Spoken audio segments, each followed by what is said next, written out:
Ever had a dog or a cat or anything of the sort, and you and your parents just, happen to decide to neuter the dog or cat? And as in neuter, I'm referring to the removal of the dog or cat's testicles. That's heartless if you ask me, in my opinion, but I guess my opinion really doesn't matter here. And people usually remove this because it reduces aggressiveness and prevents accidental or indiscriminate breeding. But what's the human version?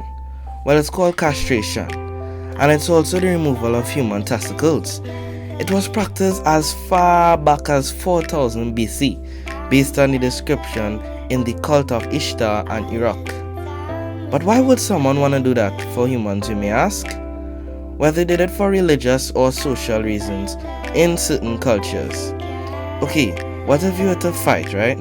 And let's just say you was to lose this fight, the winner gets to cut off your testicles. Well, that's also how some people used to get castrized, to symbolize their power and victory of the winner. There's also another type, because castration is not what transgender women do.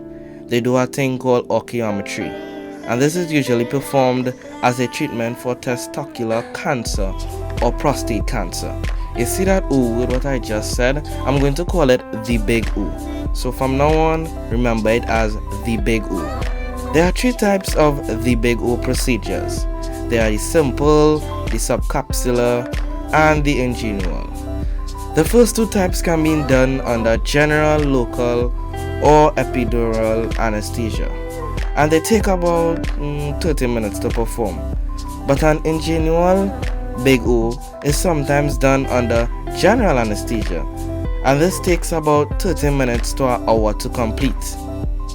Simple big ooh is commonly performed as part of the SRS, the sex reassignment surgery, or transgender women, or as treatment for advanced cases of prostate cancer. Oh, you thought that was the worst part?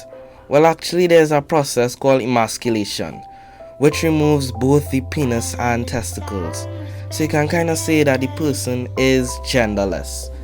But there's also people who are born like that, and it's called intersex.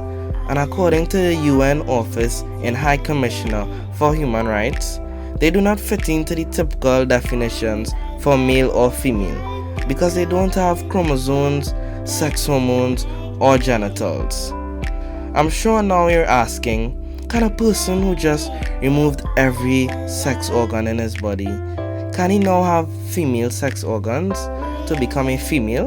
Well, I'll answer that question to symbolize it and say no, he cannot. Well, at least from my understanding.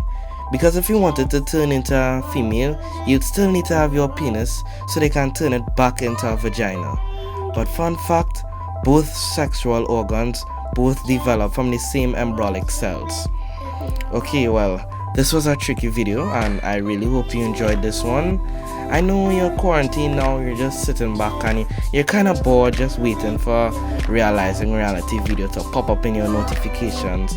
But yeah, you should also tell your friends about me. I'm gonna try to post more. Also, we're aiming for 100 subscribers. That will be highly appreciated. And you should also comment your thoughts on this topic, please. It will also be highly appreciated.